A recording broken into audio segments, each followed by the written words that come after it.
Pulling அது எப்படி பண்ணுறது? காலை எழுந்ததும் எதுவும் சாப்பிடாமல் இதயம் வளத்தை வாயில ஊத்தி நல்லா கொப்பளிக்கணும். அப்புறம் அதை துப்பிடணும். இதுதான் ஆயில் புல்லிங்.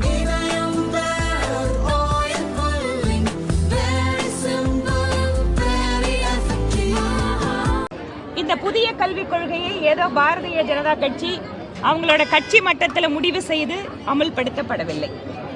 இதற்கென்று தனியாக ஒரு பிரபலமான கல்வியாளர் தலைமையிலே ஒரு குழு அமைக்கப்பட்டு நாடு முழுவதும் லட்சக்கணக்கான கல்வியாளர்களிடம், பெற்றோர்களிடம், மாணவர்களிடம் இவங்க கிட்டெல்லாம் கருத்து கேட்டதற்கு பின்பாக புதிய கல்விக் கொள்கை இந்த நாட்டிலே அமல்படுத்தப்பட்டது. இன்றைக்கு பல்வேறு மாநிலங்கள் ஆரம்ப கல்வி முதல் கொண்டு கல்லூரி கல்வி வரைக்கும் அதில் இருக்கக்கூடிய பல்வேறு அம்சங்களை அமல்படுத்த ஆரம்பித்து விட்டார்கள். புதிய கல்விக் கொள்கை என்பது நம்முடைய மண் சார்ந்த, நம்முடைய பாரம்பரியம் சார்ந்த அடிப்படையிலே நின்று இன்று உலகத்தில் இருக்கக்கூடிய, குறிப்பாக மனித குலத்திற்கு சவாலாக இருக்கக்கூடிய பல்வேறு பிரச்சனைகளுக்கு தொழில்நுட்பம் வாயிலாக, அறிவியல் வாயிலாக தீர்வு காண்பது என்பதுதான் அதனுடைய அடிப்படை. அந்த வகையிலே தமிழகத்திலே கூட கல்வித்துறையை சீரமைக்க வேண்டும் என்பதற்காக மாநில அரசு ஒரு குழு அமைக்கிறது. அந்த குழுவினுடைய அறிக்கையை பார்த்தால் புதிய கல்விக் கொள்கையினுடைய பல்வேறு சாராம்சங்கள் அவர்களும் சொல்கிறார்கள். இதற்கு முன்பாக புதிய கல்விக் கொள்கையிலே ஹிந்தி என்பதை 3வது மொழியாக கற்பிக்கப்பட வேண்டும் என சொல்லிய போது அதை மாற்றி 3வது மொழியாக ஏதாவது ஒரு இந்திய நாட்டினுடைய மொழியை கற்றுக்கொள்ளலாம் என அறிவித்தவர் பிரதமர் நரேந்திர மோடி அவர்கள். மாநில அரசு இதற்கு முன்பாக PM ஸ்ரீ என்கின்ற பிரதமருடைய அந்த பள்ளியை அமைப்பதற்கான ஒரு பூர்வாங்க ஒப்புதலை வழங்கி இருக்கிறார்கள். அதற்கு பின்பாக அதனுடைய சரத்துக்களை அவர்கள் அமல்படுத்தப்படவில்லை. அதனால் இந்த திட்டத்திற்காக ஒதுக்கப்பட்ட நிதி என்பது இது ஏதோ தமிழகம் மட்டுமல்ல, பல்வேறு மாநிலங்களில் மத்திய அரசினுடைய திட்டங்கள் செயல்படுத்தப்படாத போது அந்த குறிப்பிட்ட மாநிலத்திற்கான தொகை என்பது மற்ற மாநிலங்களுக்கு கொடுக்கப்படும். அது கல்வி மட்டுமல்ல.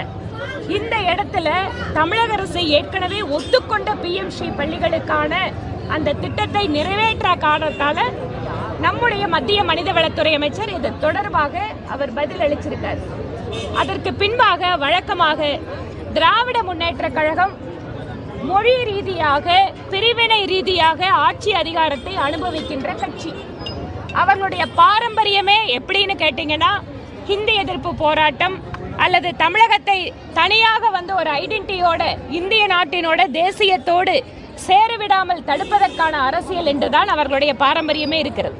அதனால் இப்போதும் அவர்களுடைய வழக்கமான பாணியில ஹிந்தியை கத்துக்க சொல்றாங்க, ஹிந்தி மொழியை அங்க மேல திணிக்கிறாங்கன்னு ஒரு பொய் பிரச்சாரத்தை மேற்கொண்டு வருகிறார்கள். ஏற்கனவே மாநில அரசு ஒத்துக்கொண்ட அந்த ஒப்புதல் கடிதத்தின் அடிப்படையில் நீங்கள் நடந்து கொள்ளாததால் இந்த கல்வி திட்டத்திற்கான நிதி என்பது தமிழகத்திற்கு கிடைக்கப்பெறவில்லை. 3வது மொழியாக ஹிந்தியை தான் கற்றுக்கொள்ள வேண்டும் என்பது தவறு. இதோ இப்ப பார்டர்ல நின்றுட்டு இருக்கோம், ஆந்திராவோட பார்டர். இங்க இருக்கக்கூடிய இதோ என்னை சுற்றி இருக்கிறவங்களுக்கு எல்லாத்துக்கும் நிறைய பேருக்கு தெலுங்கு தான் தாய்மொழி. 3வது மொழியாக தெலுங்கு கத்துக்கலாம், கன்னடத்தை கத்துக்கலாம், மலையாளத்தை கத்துக்கலாம், சவுத் இந்தியன் மொழிகள். குழந்தைகளுக்கு எந்த ஒரு மொழியை திணிப்பதை தாண்டி அவர்களுக்கான வாய்ப்புகளை கொடுக்க வேண்டும் என்பதுதான் பாரதிய ஜனதா கட்சியினுடைய நிலைப்பாடு. இதற்கு முன்பாக கூட நாங்கள் பல்வேறு முறை இதை பற்றி குறிப்பிட்டிருக்கிறோம். தமிழகம் மட்டும்தான் இருமொழி கொள்கையை அமல்படுத்துகின்ற மாநிலம் என்று சொல்லிக் கொண்டிருக்கிறார்கள். ஆனால் உண்மையில் என்ன? இந்த மாநிலத்தில் 2 மொழி மட்டும்தான் குழந்தைங்க படிக்கிறாங்களா? இல்லை. CBSE ஸ்கூல்ல போய் பாருங்க, இல்லை மற்ற பள்ளிகளில், பிரைவேட் பள்ளிகளில் போய் பாருங்க. பணம் அதிகமாக லட்சக்கணக்கில் கட்டி படிக்கிற குழந்தைங்க 3 மொழியை கற்றுக்கொள்கிறார்கள். எங்களுடைய கேள்வி என்னன்னா, இருமொழி கொள்கை என்பது பணக்கார குழந்தைகளுக்கு மட்டும் அது மாறி அவர்களுக்கு வசதி இருக்கின்ற பொழுது 3வது மொழியை கற்றுக்கொள்ள முடியும் என்றால், ஏழை கிராமப்புற அரசு பள்ளி மாணவர்களை மட்டும் ஏன் நீங்கள் வஞ்சிக்கிறீர்கள்? ஏன் அந்த குழந்தைகளுக்கு இன்னொரு வாய்ப்பை கொடுக்க மாட்டேங்கிறீங்க? இந்த மாநிலத்தில் எல்லா இடத்துலையும் இருமொழி கொள்கைனா நாங்கள் ஒத்துக்கிறோம். ஆனால் வசதி படைத்த குழந்தைகளுக்கெல்லாம் 3வது ஒரு மொழி கிடைக்கும், வசதி இல்லாத அரசாங்க பள்ளிக்கூட குழந்தைகளுக்கு கிடைக்காது என்றால் அது சமூக அநீதி என்று நாங்கள் நினைக்கிறோம். 2 மொழி மட்டும்தான் தமிழகத்துக்குள்ள எல்லா மாணவர்களும் படிக்கணும்னா நாங்க இருமொழி கொள்கையை அரசாங்கம் பின்பற்றுதுங்களா? இவங்க அரசியல் கட்சியில் இருக்கிறவங்களோட குழந்தைங்க அவங்க நடத்துற பள்ளிகள் இங்கெல்லாம் வசதி இருக்கிறவங்களுக்கு இன்னொரு மொழி கிடைக்கும், வசதி இல்லாதவங்களுக்கு கிடைக்காதுங்கிறது அநீதி. அதனால என்ன பிரயோஜனம் அப்படிங்கிறதுனா, நீங்க ஒரு மொழியை கூடுதலாக கற்றுக்கொள்வது, அது அந்த குழந்தைங்களுக்கு அந்த வாய்ப்பு கொடுங்க, அவங்க அந்த பிரயோஜனத்தை முடிவு பண்ணிக்கட்டும்.